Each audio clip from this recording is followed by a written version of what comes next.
Good morning guys and welcome to Storytime with Yaz. Today I want to talk to you about promises because we need to know what the promise of God is so that we can fully step into it for our own personal lives.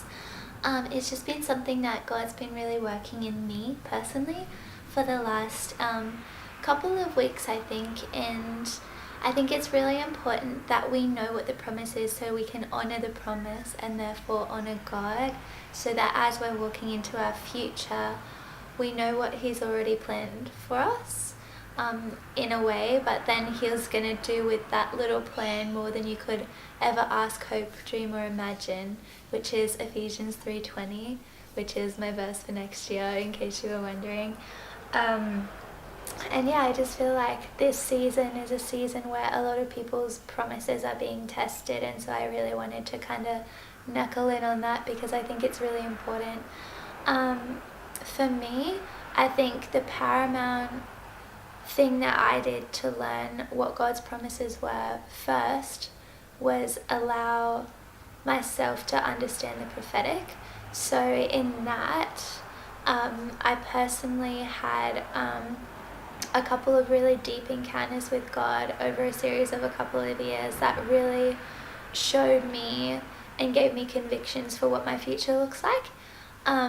So there was one time after a conference that I had about 5 major things brought up to me that I kind of dropped the ball on, and it wasn't from God, and it wasn't from a place of like condemnation. It was from a place of conviction. He's like, these are the plans I have for you. So next time I bring them around to you, be ready, go do them, go see them, honor what I've given you. And I was like, oh, okay. And so with those things, I've been really diligent in listening to Him and understanding Him, because that's my conviction.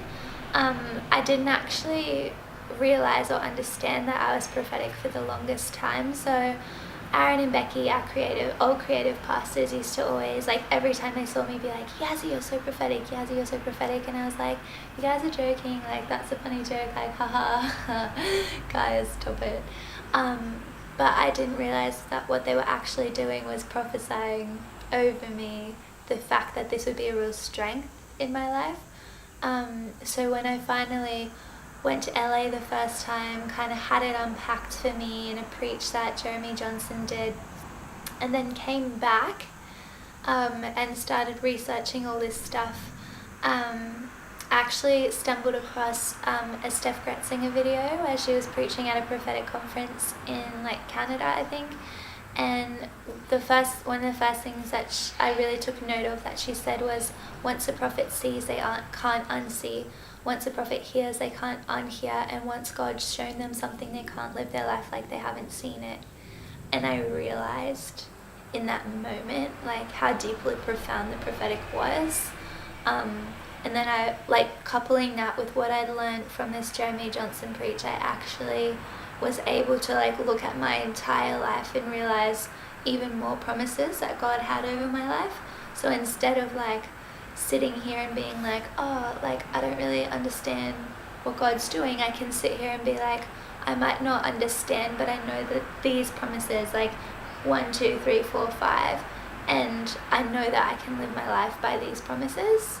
And I know that that's the direction that God has for me. So if I'm following this direction, then He's going to work all things together for my good. So that's me personally. So for you guys, that means doing the same thing, like sitting back and going, hey God, like, how do I hear your voice? What do I know for sure that you've promised me? Because all of us have promises, and sometimes our promises or our dreams really scare us. And I once heard this preacher say, if your dreams don't scare you, you're not dreaming big enough. So your dream should have an element of fear, because you know it has to be God to come through, because you're too, like, you don't feel like you're quite ready for that. So that's all I have for you guys today. Sit on that, dwell on that, understand your promise, and then share it with people. And the people that you should share it with should be people that are going to continue to uplift your promise. So for me right now, I'm in a season where I'm standing with people on their promises, and I'm just praying for fruition in those. So if you guys want me to pray for something for you too, comment down below, tag your friends, DM me, and I'll just be standing with you. I want to see all of these come to pass so that you guys can have testimonies too. Alright, I'll talk to you guys later this week with some more cool stuff, and I'll see you soon.